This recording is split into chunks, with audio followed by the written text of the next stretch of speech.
میں آپ کو تھوڑا سا میں اس دفعہ میرا جو آپ نے دیکھا تھا تھم نیل اس پہ لکھا ہوا تھا کہ کیا خدا کے یا اللہ کے ڈبل سٹینڈرڈز یوز کرتا ہے. اس کا میں آپ کو کچھ بیک گراؤنڈ دینا چاہتی ہوں کہ میں نے کیوں یہ سوچ رہی تھی. اس ہفتے لاسٹ ویک ہمارے پاس ہم نے سورۃ النور شیئر کی تھی اور اس میں ایک آیت تھی جس پہ بڑی ڈسکشن ہوئی. اس میں فتیات لکھا ہوا تھا کہ ینگ گرلز کو پروسٹیٹیوشن پہ مجبور نہ کرو. تو میں آپ کو دکھاتی ہوں پھر سے تاکہ آپ کو سمجھ آ جائے میں کیا کہہ رہی ہوں. دیکھیں اس میں لکھا ہوا تھا yet let those who do not find marry hold off until Allah enriches them. اگر آپ شادی کے لیے پیسے نہیں رکھتے تو آپ ویٹ کریں کہ آپ اللہ شاید آپ کو غنی کر دے. should those your right hand possesses desire their freedom, then draw up such a contract for them to pay money for it from their work if you recognize anything worthwhile in them. تو اس میں لکھا ہوا ہے کہ خیر اگر آپ کا کوئی غلام ہے اور وہ آزاد ہونا چاہتا ہے تو آپ اس کو کانٹریکٹ بنا کے دیں. یہ نہیں کہا کہ آپ فوراً اس کو آزاد کر دیں, آپ اس کی قیمت رکھیں, اس کو کہیں کہ آپ اتنا کام کرو اور مجھے پے کرو تو میں پھر تمہیں آزاد کر دوں گا. یہ لکھا ہوا ہے. یہ بھی سوچنے کی بات ہے کہ یہ کہہ رہے ہیں کہ آزاد کر دو اگر ان میں کوئی گڈ ہے. if you see something good in them, اگر ان میں آپ کو خیر نظر آتی ہے. علمتم فیہم خیران, کہ اگر آپ کو ایسا لگتا ہے کہ آپ کو پتا ہے کہ ان میں کوئی گڈ ہے تو آپ پھر ان کو آزاد کریں, ویسے آپ نہیں آزاد کریں اگر نہیں دل چاہتا آپ کا. اور یہ کہا ہے کہ اگر آپ کی جو غلام ہیں, اس پہ ڈیبیٹ ہو رہی تھی. فتیات یہ کیا ینگ گرلز کو کہا ہوا ہے, لٹرلی عربک میں اس کو ینگ گرلز کہتے ہیں, لیکن کیونکہ یہ غلاموں کی بات ہو رہی ہے تو لوگ کہتے ہیں یہ کہہ رہے ہیں کہ یہ لونڈیاں جو ہیں آپ کی ان کو مجبور نہ کرو بدکاری پہ. بدکاری کو کیا مطلب ہے ان کا ادھر پروسٹیٹیوشن ہے کہ اگر آپ کی جو لونڈیاں ہیں وہ پاک دامن رہنا چاہتی ہیں تو آپ ان کو مجبور نہ کریں. لیکن اگر آپ مجبور کر دیا, آپ نے ان سے پروسٹیٹیوشن کروا لی اور آپ نے خود پیسے کمائے, یہ نہیں کہ وہ جو غلام جب پروسٹیٹیوشن کرتی تھی وہ خود پیسے کماتی تھی, یہ آپ پیسہ رکھتے تھے اور اس سے پروسٹیٹیوشن کراتے تھے, تو پھر اللہ تعالیٰ جو ہے وہ غفور رحیم ہے, وہ بہت معاف کرنے والا ہے. تو یہ میں دیکھ رہی تھی, میں اس آیت کو دیکھ کے مجھے خیال آیا کہ اللہ میاں بہت ہی زیادہ یہ غفور رحیم ہے ادھر. ایون دو کہ جو انسان ہے وہ اپنے غلاموں سے پروسٹیٹیوشن کروا رہا ہے, زبردستی سیکس کرا رہا ہے, ویدر پاک دامن ہیں یا نہیں ہیں اس کی ججمنٹ پہ رکھ دیا ہے. عورت کو تو مخاطب ہوتا ہی نہیں قرآن عورت سے, یہ ہمیشہ یہ مردوں سے مخاطب ہوتا ہے کہ آپ اپنی غلاموں کو کس طرح آپ ان سے سلوک کریں. کہہ رہا ہے اگر پروسٹیٹیوشن کر لی تو کوئی بات نہیں, اگر کر بھی تو اللہ غفور رحیم ہے. یہ دیکھ کے مجھے خیال آیا, مجھے ایک اور صورت یاد آئی اور ایک اور آیت یاد آئی میں جو آپ کو دکھانا چاہتی ہوں, جو سورۃ النساء میں ہے, اور اس میں کچھ اور ہی لہجہ دیا ہوا ہے سورۃ النساء میں. ابھی دکھاتی ہوں آپ کو میں. 15 کہاں گیا, یہ ہے کہ اگر آپ کی should any of your women commit some sexual offense, یہ کیا ہے کہ آپ اگر فاحشہ کمٹ کریں. فاحشہ کا مطلب ہے immorality. یہ بھی نہیں ہے کہ کہہ رہے ہیں کہ وہ adultery کر رہی ہیں یا زنا کر رہی ہیں. فاحشہ کا مطلب صرف ہے indecency یا immorality. من نساءکم, اور یہ اگر آپ کو 4 witnesses مل گئے ہیں تو پھر ان کو آپ گھر میں بند کر دیں جب تک ان کی موت نہیں آتی. ادھر کوئی اللہ غفور یا رحیم نہیں ہے. آپ کو کہا ہے کہ اگر عورت آپ کی انڈیسنسی کرتی ہے, عورت آپ کی عورتوں میں سے کوئی انڈیسنسی کرتا ہے تو آپ ان کو بند کر دیں, اور جب تک ان کی موت آتی ہے یا اللہ ان کے لیے کوئی وے آؤٹ بناتا ہے, ان کے لیے کوئی ذریعہ لاتا ہے. اس کا پتہ نہیں کیا مطلب ہے, بالکل ویگ سا ہے, جیسے کافی چیزیں ویگ ہوتی ہیں, لیکن اس سے یہ بالکل لگ رہا ہے کہ اللہ میاں کا رحم بالکل غائب ہو گیا ہے. وہ جو پروسٹیٹیوشن جو پمپ تھا اپنی سلیو گرل سے پروسٹیٹیوشن کرا رہا تھا, اس کے لیے غفور رحیم تھا, لیکن ادھر کہہ رہا ہے کہ اللہ میاں کہ اگر آپ کی عورتیں کوئی انڈیسنٹ بھی ہوتی ہیں تو آپ ان کو بند کر دیں گھر میں, ان کو مرنے دیں.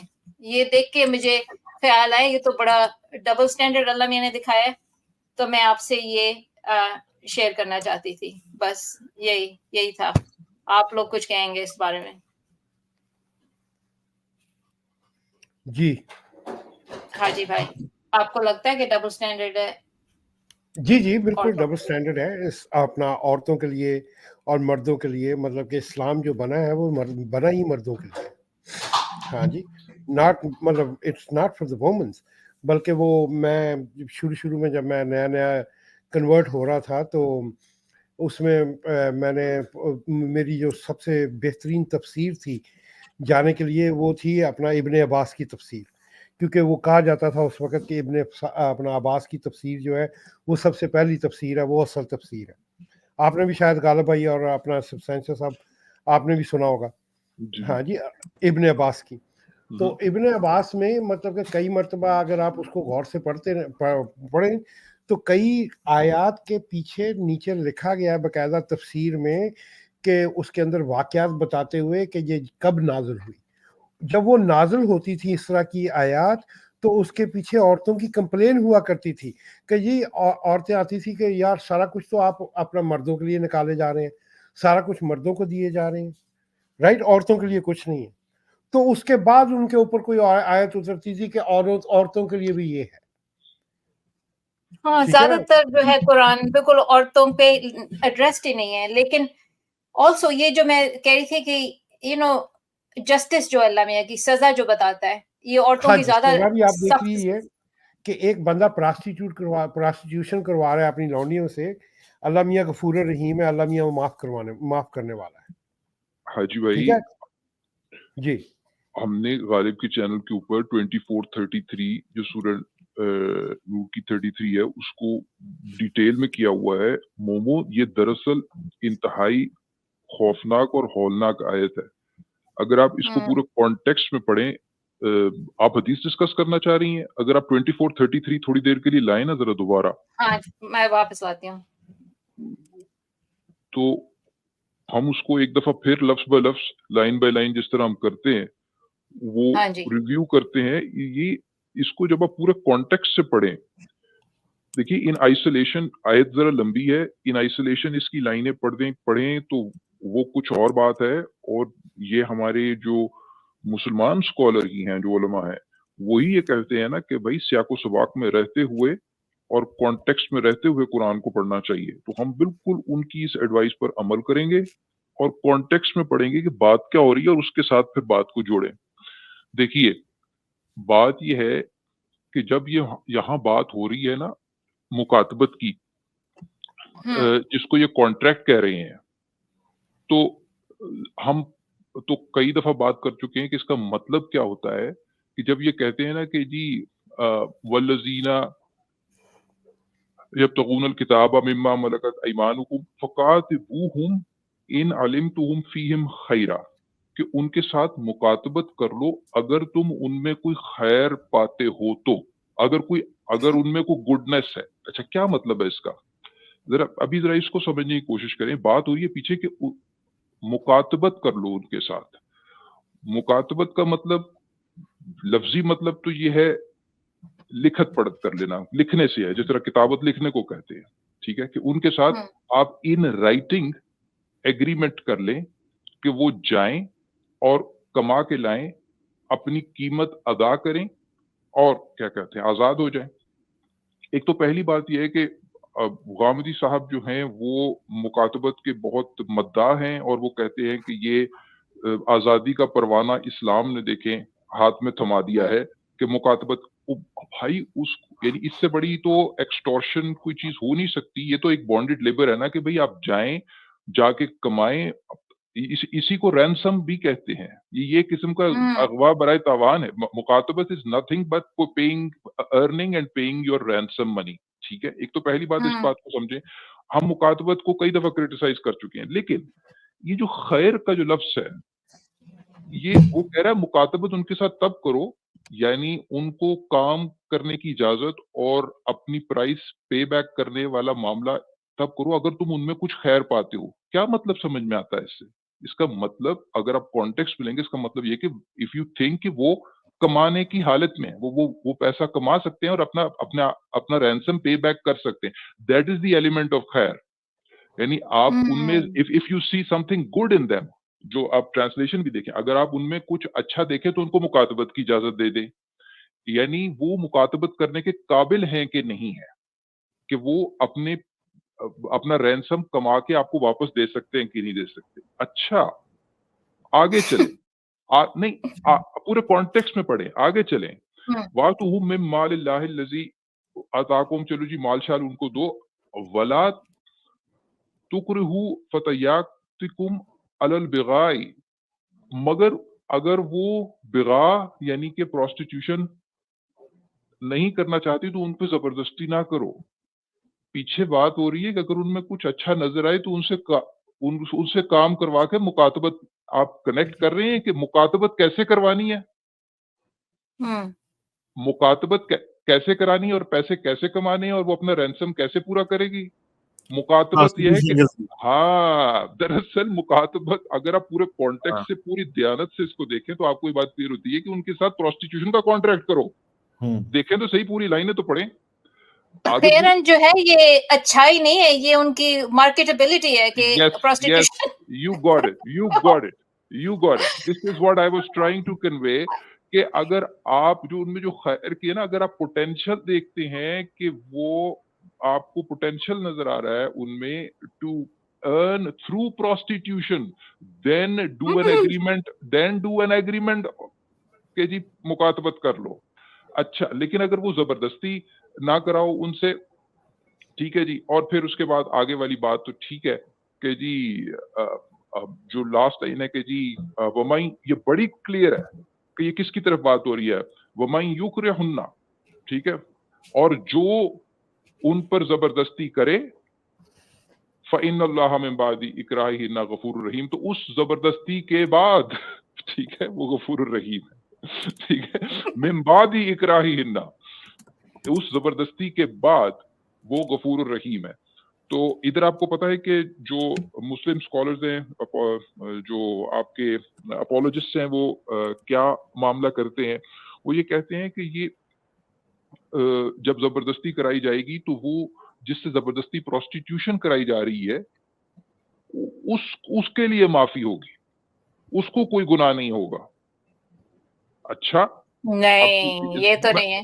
میں جو وہ کہتے ہیں ان کو میں اسپیس دے رہا ہوں نا, پھر ان کو ڈیکنسٹرکٹ کرتے ہیں کہ وہ کتنی غلط بات کر رہے ہیں. پہلی بات یہ ہے کہ بہت سارے لوگ جو ہیں علماء یہ چھلانگ لگانے کی کوشش کرتے ہیں کہ یہ بات ہو رہی ہے کہ جو آپ کی جن سے زبردستی پروسٹیٹیوشن کرائی جا رہی ہے ان کے لیے معافی ہے. ٹھیک ہے, اچھا اس میں دو پرابلمز اٹھتی ہیں. ایک تو پہلی بات یہ ہے کہ بھائی جس پر زبردستی ہو رہی ہے اس کے ساتھ تو سزا اور ان کا معاملہ تو ویسے ہی ایک irrational بات ہے. جو زبردستی کر رہا ہے اسی کے کانٹیکس میں بات ہو رہی ہے. جو زبردستی کر رہا ہے اس کے لیے خدا غفور الرحیم ہے. مطلب یہ ڈزنٹ میک سینس کہ آپ کہیں کہ جی کسی کے اوپر ظلم ہوا ہے جو وکٹم ہے, چلو ہم وکٹم کو معاف کرتے ہیں. ٹھیک ہے, it doesn't make sense. It doesn't make sense to all those علماء جو یہ کرتے, کیونکہ there is a school of thought جو کہ آپ کو یہ بات کرے گا. میں اس وجہ سے یہ بات کر رہا ہوں. It doesn't make sense. رسول اللہ کے دور میں سر ایک سینٹنس بس, رسول اللہ کے دور میں صحابہ کراتے تھے, یہ حدیثیں بھی ہیں, اور یہ کرواتے تھے پروسٹیٹیوشن اپنی لونیوں سے. رسول اللہ خود بھی کراتے تھے کیا؟ عمر نے پابندی لگائی تھی, یہ لکھا ہوا کتاب. بالکل, دیکھیں جی یہ سیدھی سی بات ہے, اس کا سیدھا لاجیکل میں ہمیشہ یہ جواب دیتا ہوں دوستوں کو. میرے بہت سارے دوست ہیں, آپ کو پتا ہمساروں کی طرح اپنے بھی بہت سارے دوست ابھی بھی سخت قسم کے ریلیجس لوگ ہیں.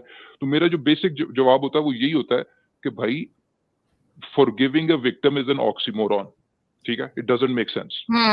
ٹھیک ہے, it doesn't make sense. اگر آپ کہہ رہے ہیں کہ قرآن یہ کہہ رہا ہے کہ forgive the victim, تو پھر قرآن تو بہت ہی لاجیکل بات کر رہا ہے. اگر آپ یہ مانتے ہیں کہ قرآن کو ڈھنگ کی بات کر رہا ہے تو وہ اس کا مطلب یہ نہیں ہو سکتا ٹو forgive a victim. پہلی بات.